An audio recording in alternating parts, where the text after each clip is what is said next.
पापा ने मुझसे पूछा कल रात घर क्यों नहीं आया। मैंने कहा वो दोस्त के घर पढ़ाई कर रहा था। पापा ने गुस्से से कहा तेरी रात की उतरी नहीं क्या अभी तक। मैंने पूछा क्यों, तो पापा ने कहा कमीने तेरी पढ़ाई खत्म हुए 4 साल हो गए हैं, अब तू नौकरी करता है। मेरी पत्नी मुझे ही अपना सब कुछ मानती है, कितना अच्छा होता अगर कहना भी मानती। एक दिन टीचर ने मुझसे पूछा बताओ अकबर का शासन कब से कब तक था। मैंने कहा सर पेज नंबर 15 से लेकर पेज नंबर 22 तक। मैंने किताब पढ़ते हुए पत्नी से कहा एक लेखक ने लिखा है कि पतियों को भी बोलने की आजादी होनी चाहिए। पत्नी हंसते हुए देखो वो भी बेचारा लिख ही पाया, बोल नहीं पाया। मैंने डॉक्टर साहब से कहा मैं बहुत खुश हूँ, चैन की नींद सोता हूँ, कोई टेंशन नहीं है, हर काम में दिल भी लगता है, लेकिन ऐसा क्यों है। डॉक्टर ने कहा मैं तुम्हारी बीमारी समझ गया हूँ, तुम्हें विटामिन सी की जरूरत है।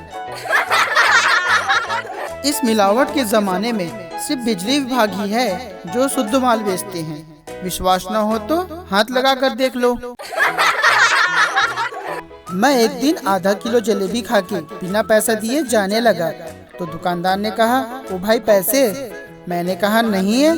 दुकानदार ने मुझे अच्छे से कूटा। मैं उठा और कपड़े झड़ाते हुए बोला भैया इसी भाव में 1 किलो और तोल दो। मॉल में बिस्कुट चोरी करते समय मेरी बीवी पकड़ी गई और फिर जज ने कहा तुमने बिस्कुट का एक पैकेट चुराया जिसमें 30 बिस्कुट थे, इसके लिए तुम्हें 30 दिनों की सजा सुनाई जाती है। तो मैंने बोला जज साहब सूची का पैकेट भी चुराई है।